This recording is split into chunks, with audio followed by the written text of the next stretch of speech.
Selamat malam saudara-saudara, selamat berbakti lagi bertemu dalam nama Tuhan Yesus Kristus. Malam hari ini renungan kita terdapat di dalam kitab Mazmur pasal 130. Kitab Mazmur 130, seruan dalam kesusahan. Seruan dari dalam kesusahan. Dari jurang yang dalam aku berseru kepadamu ya Tuhan. Tuhan, dengarkanlah suaraku. Biarlah telingamu menaruh perhatian kepada suara permohonanku. Jika engkau ya Tuhan mengingat-ingat kesalahan-kesalahan, Tuhan, siapakah yang dapat tahan? Tetapi padamu ada pengampunan, supaya engkau ditakuti orang. Aku menanti-nantikan Tuhan, jiwaku menanti-nanti, dan aku mengharapkan firman-Nya. Jiwaku mengharapkan Tuhan, lebih daripada pengawal mengharapkan pagi. Lebih daripada pengawal mengharapkan pagi. Berharaplah kepada Tuhan, hei Israel, sebab pada Tuhan ada kasih setia. Dan ia banyak kali mengadakan pembebasan. Dialah yang akan membebaskan Israel dari segala kesalahannya. Haleluya. Saudara-saudara, nyanyian Daud ini disebut nyanyian ziarah. Ziarah ada hubungannya dengan perkara yang sedih-sedih, perkara yang duka cita, perkara yang berat, perkara yang sedang ada dalam pikulan kita. Tidak mungkin orang berziarah ke tempat orang kawin. Tidak mungkin orang berziarah ke tempat pesta. Ke tempat pesta itu bukan ziarah. Ziarah itu ke kuburan, ke tempat-tempat yang dianggap ada hubungan dengan agama. Kita bisa sebut itu kunjungan ziarah. Ya, ziarah kepada saudara-saudaraku, kuburan, untuk membersihkan pada hari-hari tertentu, umpamanya itu istilah ziarah. Dan ini adalah nyanyian ziarah, nyanyian yang ada hubungan dengan kesusahan. Ayat 1 berkata, dari jurang yang dalam aku berseru kepadamu ya Tuhan. Berarti Daud ada di dalam jurang. Dia ada di dalam jurang. Jurang itu bukan jurang biasa, tetapi jurang yang sangat dalam. Saudara-saudara, mungkin saudara tidak masuk dalam jurang seperti apa yang dikatakan oleh Daud ini, tapi mungkin saudara ada di dalam jurang kesusahan. Saudara ada di dalam jurang problema hidup. Saudara ada dalam jurang, diikat oleh hutang piutang. Saudara ada dalam jurang kesulitan rumah tangga. Saudara ada dalam jurang kesulitan ekonomi. Saudara ada dalam jurang segala macam kesulitan. Saudara sementara ini ada rasanya di dalam jurang. Saya tanya malam ini saudara-saudara, siapa saudara? Kita ini saudara dalam Tuhan. Kalau saya lagi lemah, saudara mesti doakan saya. Kalau saudara lagi lemah, saya mendoakan saudara. Kita saling doa mendoakan. Tidak seterusnya pendeta itu kuat. Ada kalanya dia lemah, memerlukan hiburan, kekuatan dari jemaat. Nah, kita ini belak-belakan. Siapa di antara saudara malam ini ada yang sedang di dalam jurang? Saya tidak tanya jurang itu jurang apa. Mungkin kesulitan ekonomi, kesulitan rumah tangga. Ada satu kesedihan, ada satu persoalan yang saudara rasanya sukar atasi. Mungkin ada persoalan di dalam perusahaan, pekerjaan. Rasanya saudara belum mendapatkan pekerjaan di mana saudara harus bekerja. Mari coba dengan rendah hati saudara-saudara yang sementara ini rasa ada di dalam jurang, angkat tangan. Tinggi-tinggi. Turunkan tangan. Hampir semua dalam jurang. Ya. Kalau begitu firman Allah ini tidak salah. Firman Allah ini tidak keliru. Memang saudara sedang memerlukan pertolongan daripada Tuhan. Amin saudara. Mari kita perhatikan ini Mazmur. Mazmur ini terbagi dua. Ayat 1 sampai ayat 6 doa Daud kepada Allah. Ayat 7 sampai ayat 8 kesaksian Daud kepada orang-orang Israel. Mazmur ini saudara-saudaraku selalu mengajar kepada kita. Setelah doa ada kesaksian. Setelah doa ada kesaksian. Setelah doa ada kesaksian. Kesaksian itu bukan untuk nonjolkan diri. Kalau saudara bersaksi bukan untuk nonjolkan diri. Saya perhatikan banyak orang bersaksi salah kaprah. Gak keruan juntrungannya, keakuannya terlalu gede. Yang dia tonjolkan bukan Tuhan tapi akunya. Nah ini kurang baik. Kalau saudara bersaksi, tonjolkan Yesus. Tonjolkan Tuhan kemurahannya dan pengharapannya supaya kita dapat berkat semua. Nah, kita lihat doa Daud dari jurang yang dalam ini. Dari jurang yang dalam aku berseru kepadamu ya Tuhan. Haleluya, mungkin pada malam hari ini saudara sedang di dalam jurang seperti saudara akui tadi. Ada jurang kesulitan ekonomi, jurang kesusahan, jurang segala macam. Jurang-jurang yang saya tidak bisa sebut satu persatu. Lembah-lembah yang berat. Lembah-lembah air mata, jurang-jurang kesulitan, 1001 macam kesulitan. Apa yang sudah terjadi kepada Daud, dia ditolong oleh Tuhan. Malam hari ini juga Tuhan menjamin akan menolong saudara-saudara yang sedang ada di dalam jurang. Haleluya, puji Tuhan. Jikalau kita ada di dalam jurang, saudara-saudaraku, satu-satunya jalan kita hanya bisa berseru kepada Tuhan. Kalau lagi dalam jurang, berseru sama Tuhan. Jangan pakai kekuatan sendiri. Jangan pakai kepintaran sendiri. Jangan pakai saudara-saudaraku kepengalamanmu. Tapi berseru kepada Tuhan. Nah, untuk berseru kepada Tuhan itu ada syarat. Gak sembarangan. Saudaraku kita berseru minta tolong sama Tuhan. Tuhan dengar. Syaratnya dalam ayat kedua. Tuhan, dengarkanlah suaraku. Kalau saudara sembahyang, yakinilah apakah Tuhan kira-kira dengar doa kita apa tidak. Apa kira-kira Tuhan mau dengar doa kita? Maksudnya menjawab. Dia coba tolong kecil, wing terus ini. Yang bisa saudara-saudaraku menolong kepada permohonan doa kita atau tidak. Jangan saudara sembahyang, saudara-saudaraku hanya seperti maaf bicara, capung mandi. Ya, hanya sebentar saja. Maaf kalau saya katakan saudara-saudaraku terus terang kepada saudara. Saudara ini agak malas sembahyang. Iya atau iya? Ngaku. Udah ngaku. Haleluya.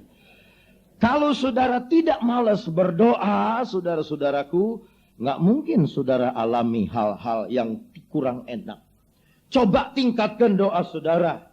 Tingkatkan saudara-saudaraku. Saudara punya doa. Jangan asal kui berlutut saja. Tapi hati saudara jauh dari Tuhan. Tapi mari kita berdoa. Dengan keyakinan bahwa Allah kita Allah yang mendengar doa.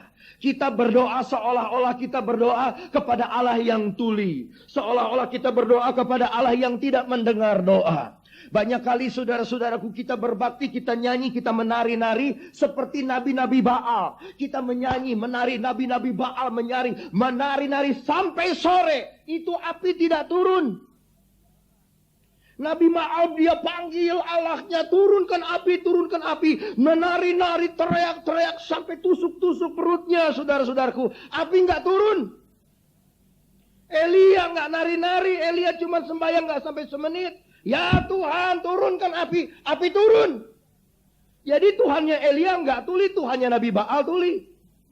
Banyak orang Kristen punya Tuhan, Tuhannya tuli.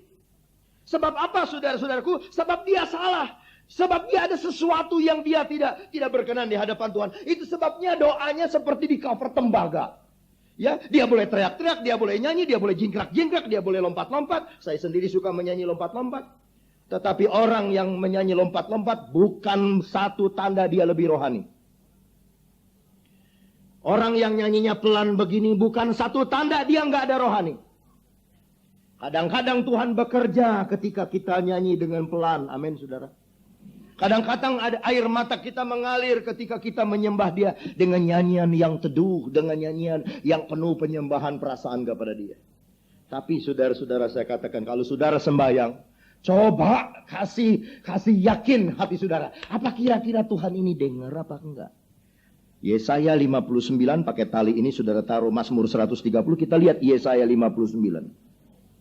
Yesaya 59, saudara-saudaraku. Ayat 1, 2, 3. Yesaya 59, Alkitab saudara. Sama dengan saya, Perjanjian Lama, halaman 813. Yesaya 59, saya baca. Sesungguhnya, tangan Tuhan tidak kurang panjang untuk menyelamatkan. Dan pendengarannya, kupingnya, tidak kurang tajam untuk mendengar. Tetapi yang merupakan pemisah antara kamu dan Allahmu, ialah segala kejahatanmu. Dan yang membuat dia menyembunyikan diri terhadap kamu, sehingga ia tidak mendengar, ialah segala dosamu. Sebab tanganmu cemar oleh darah dan jarimu oleh kejahatan. Mulutmu mengucapkan dusta, lidahmu menyebut-nyebut kecurangan. Ini umat Allah. Yesaya berkata, Allah tuh bukannya kupingnya kurang tajam untuk mendengar. Salinan lama. Kuping Allah bukan terlalu berat untuk mendengar. Tangan Allah bukan terlalu singkat untuk menolong. Tapi yang membuat gap, yang membuat pemisah, yang membuat doa kita, saudaraku, ngambang ke atas enggak, ke bawah enggak. Sebab perilaku kita ada yang tidak sesuai dengan kehendak Tuhan. Ketika kita berdoa, kok Tuhan seperti tidak dengar. Ketika kita sembahyang, Tuhan tidak mendengar. Saudara, kalau saudara sembahyang didengar Tuhan, itu jangan heran. Itu harus begitu. Yang heran kalau saudara umat Tuhan doa kepada Tuhan enggak didengar Tuhan. Saya mau kasih kesaksian. Tuhan, saya ingin memberi kepada Tuhan untuk pembangunan sekolah juga. Tuhan suruh dah sama saya. Kalau Tuhan suruh saya jual mobil, saya jual mobil Tuhan. Buat saya mobil itu nggak ada arti apa-apa, hanya sarana saja. Kalau Tuhan mau ganti mobil saya Toyota Cressida dengan Mercedes Tiger, nggak apa-apa Tuhan. Loh, kenapa ketawa? Mercedes Tiger lebih murah kalau yang bekas. Iman saudara lebih hebat, saudara mikir yang 110 juta. Saya enggak. Tuhan tolong, saya ingin memberi untuk pembangunan ini. Tuhan tunjuk satu benda yang saya sangat sayang sekali. Itu benda saya sembunyiin, saya nggak suka pakai. Itu benda, aduh, Mahal, bagus.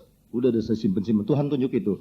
Itu aja yang jual anakku. Ya ampunin Tuhan, tahu aja. Tuhan, baiklah. Saya nurut. Memang ini datang dari berkat Tuhan. Semua datang dari Tuhan. Kalau Tuhan minta, saya beri sama Tuhan. Haleluya. Tuhan, saya mau jual. Seluruh penjualan ini barang Tuhan. Saya mau kasih untuk pembangunan. Saya bawa ke Jakarta. Saya ketemu satu saudara. Saudara itu ada di sini. Nih saya mau jual ini. Berapa Pak Awondatu mau jual? 20 juta. Masa mahal begitu, boleh kurang sedikit enggak? Boleh kurang, bukan sedikit, saya kasih banyak kurangnya. 15 juta, tidak boleh kurang. Boleh kredit enggak? Boleh. Kapan kita boleh bayar? Saya nggak mau dibayar sama uang. Saya mau dibayar sama besi beton.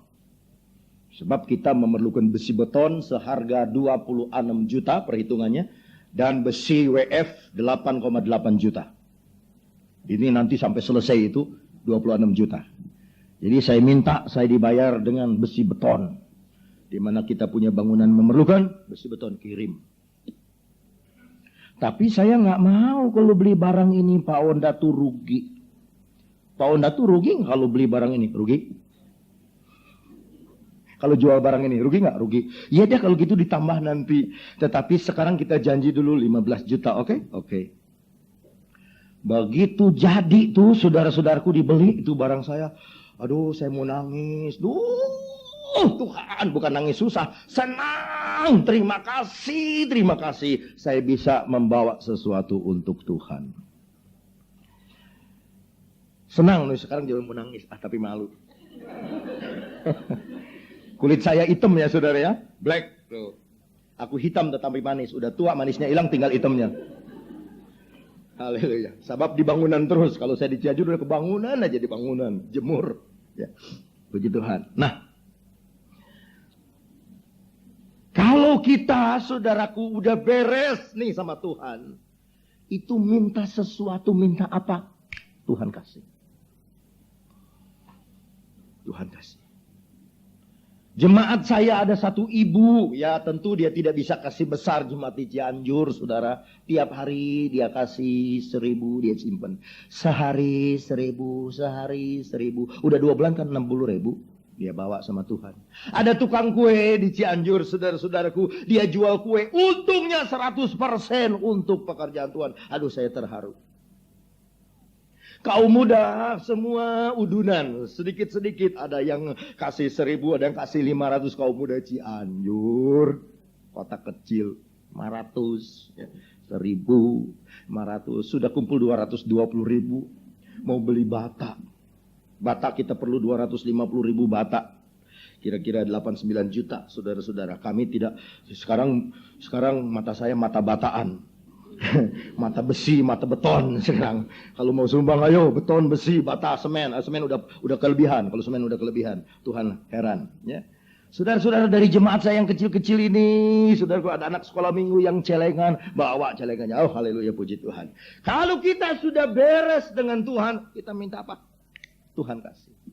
Kalau kita tidak ada sesuatu di hadapan Tuhan, tidak ada lagi kabut antara kita dengan Tuhan, maka Tuhan yang kita sembah bukan Tuhan yang berat telinga. Tuhan yang kita sembah bukan Tuhan yang pendek tangan. Tapi Tuhan yang kita sembah adalah Tuhan yang tahu menolong, adalah Tuhan yang tahu mengulurkan tangan, adalah Tuhan tahu mengerjakan berkatnya bagi kita sekalian, saudara-saudara. Nah, kita kembali kepada Mazmur 130.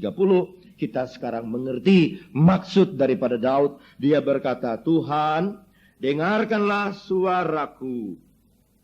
Biarlah telingamu menaruh perhatian kepada suara permohonanku. Ada satu gembala domba, punya domba-domba. Ini terjadi di Amerika. Domba banyak. Lalu ada satu domba betina baru melahirkan domba. Ya, kecil. Beberapa hari saudaraku disapih dari induknya. Ini domba saudara-saudaraku yang kecil ini ditaruh di antara ratusan domba-domba yang lain. Dan tentu dia jadi kaku. Dia tidak tahu harus bagaimana ini domba yang kecil ini. Dia mulai mengembik. Dan saudaraku, dia mengembik di antara ratusan suara domba yang lain. Tetapi induknya yang ada dekat dengan tuannya ini, kupingnya berdiri. Dia bisa membedakan dari ratusan suara domba. Dia bisa bedakan jeritan anaknya. Dan dia berlari ke arah jeritan anaknya. Dan mereka bertemu. Kalau domba bisa tahu suara anaknya, Allahku dan Allahmu bisa kenal jeritan hati kita.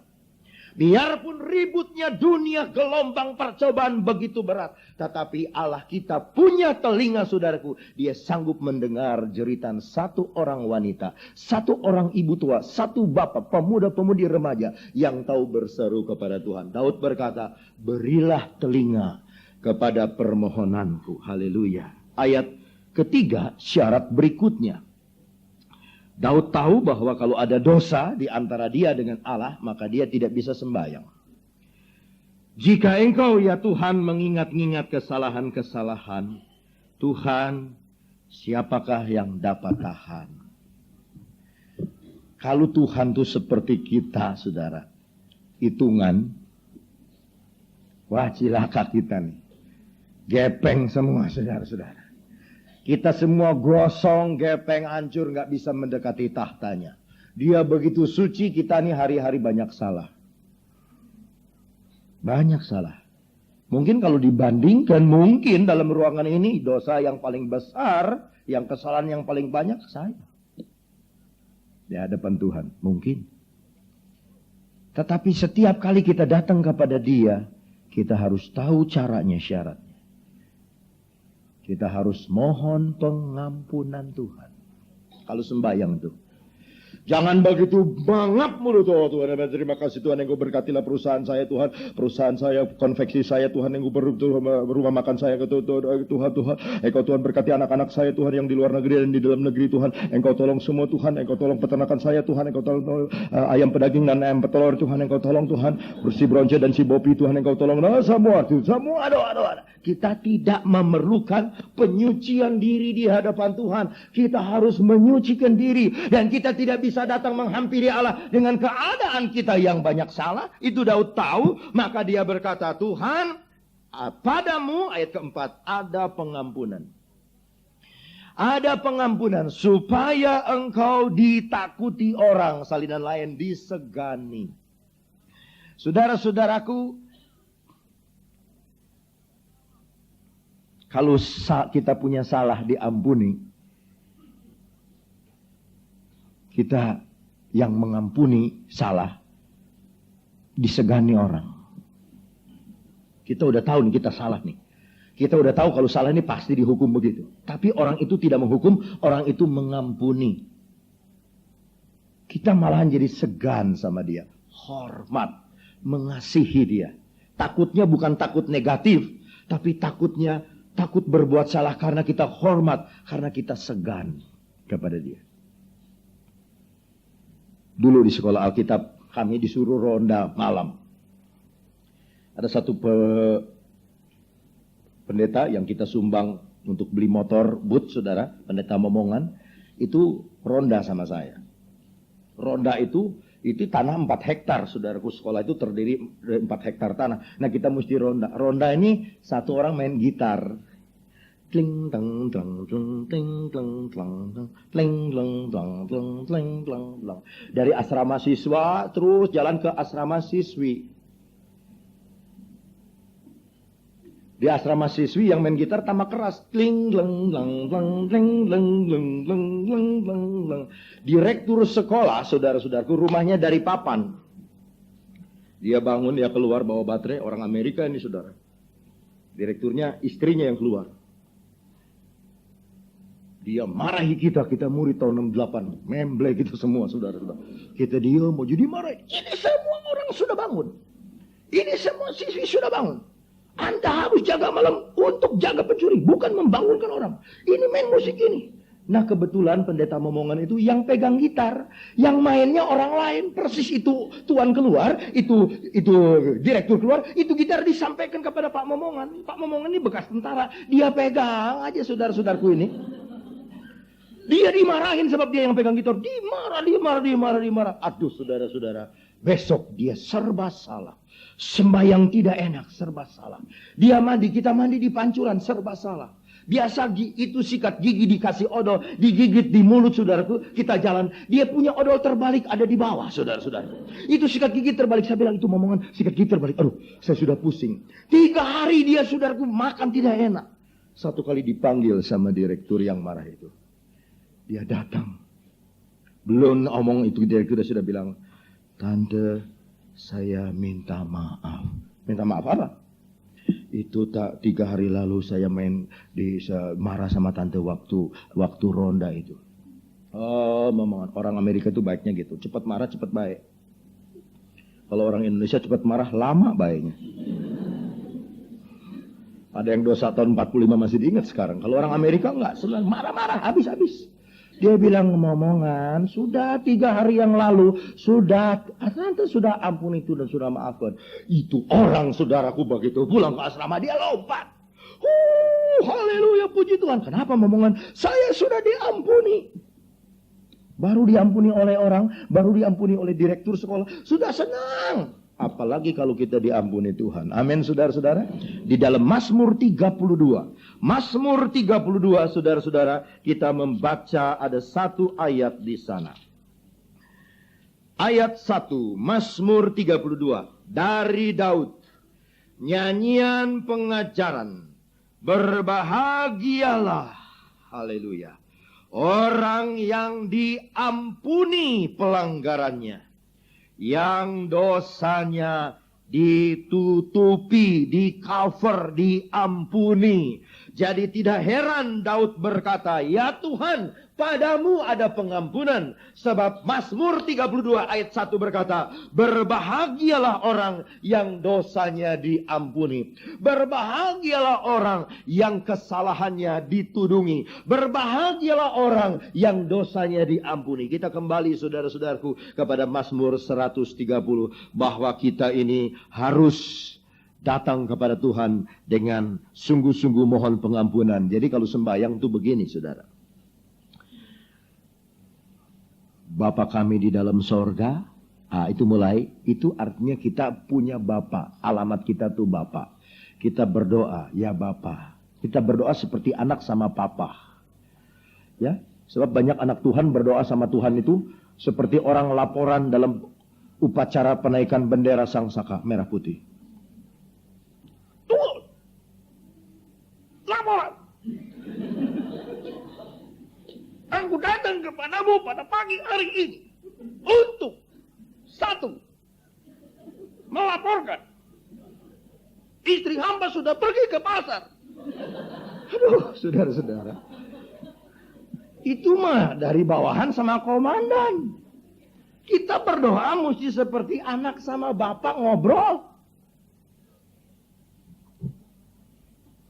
Ada satu gym di Jakarta sembahyang begitu sederhana. Sederhana orang ketawa tapi Tuhan dengar dia punya sembahyang. Dia sembahyang gini. Tuhan, gua tahu lu baik. Kalau lu tolong yang lain, tolong gua juga dong. Orang ketawa dengar dia sembahyang, tapi Tuhan dengar. Sederhana.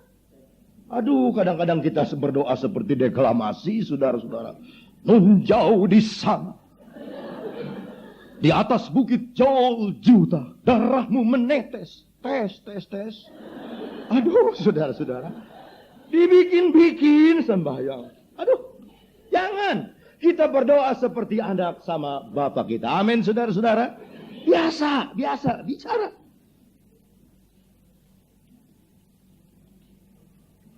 Tadi siang ada yang minta belajar doa, satu ibu. Minta dicatat. Saya bilang, saya kasih catatan ini garis besar, jangan diapalin ya. Saya ini garis besarnya ini, doa ini, jangan diapalin. Sampai ada yang bawa catatan itu dikantongin terus di dompetnya. Asal mau sembahyang dia buka catatannya. Ya ini kejadian benar saudaraku yang minta catatan dari saya. Ya, dikiranya jimat. Ya, bukan saudara-saudara. Kita doa tuh ngobrol sama Tuhan. Ngobrol. Haleluya. Ayat 5, kita datang kepada ayat penantian. Aku menanti-nantikan Tuhan. Jiwaku menanti-nanti, dan aku mengharapkan firman-Nya. Saudara tahu artinya menanti? Apa artinya menanti? Saya senang pakai kata menanti. Menanti itu sudah dapat berkat atau belum? Belum, namanya aja nanti. Menanti. Ya. Kalau sekarang, sekarang. Ini nanti kan, berkatnya belum. Menanti. Menanti-nanti. Nanti itu kan nanti. Nah, dipakai awalan jadi kata kerja. Menanti. Artinya menunggu, menanti. Belum datang berkatnya, tapi menanti. Yakin, tapi menanti. Waktu saya ke Pekalongan, dahulu.